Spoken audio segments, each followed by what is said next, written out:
সুখ আমি খুঁজে মরি, কে করলো আমার সুখ চুরি? চুরি বুঝলে কি করে? সত্যি সুখের উপলব্ধি পেয়েছো কোনো দিন?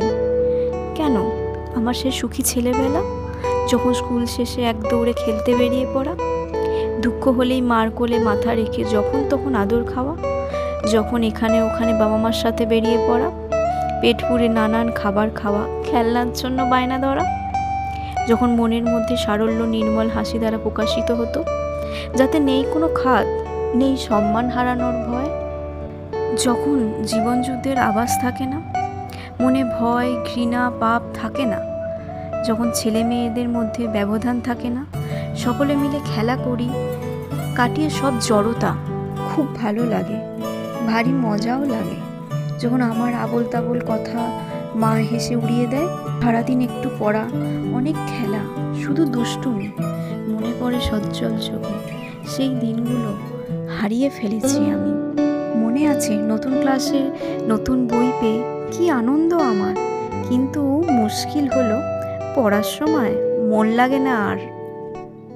মাঝে মাঝে পড়তো পিঠে বাবার চাপটানি, অমনি কেঁদে যেতাম চলে মায়ের কাছে আমি। বাবার কাছে অঙ্ক কষে সে কি বকুনি, অনেক সময় ভয়েতে আমার জানা অঙ্ক ঠিক করতে পারিনি।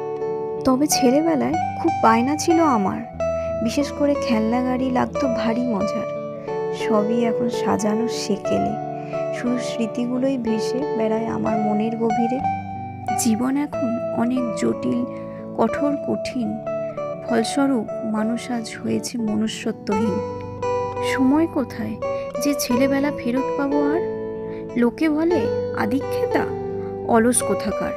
কিন্তু যে যাই বলুক, জীবনের সুখ প্রকৃতভাবে ছেলেবেলারই সুখ।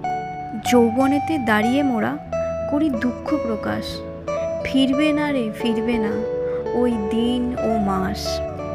তাই ভাবনা মনে, বয়স যদি আমার কমে যেত, ছেলেবেলা ফিরে পেতাম কতই না ভালো হতো। তাই সব পিতামাতার কাছে একটাই আবেদন, দয়া করে ছেলে মেয়েদের ছেলেবেলায় চাপিয়ে দেবেন না অধিক মানসিক ও শারীরিক শ্রম।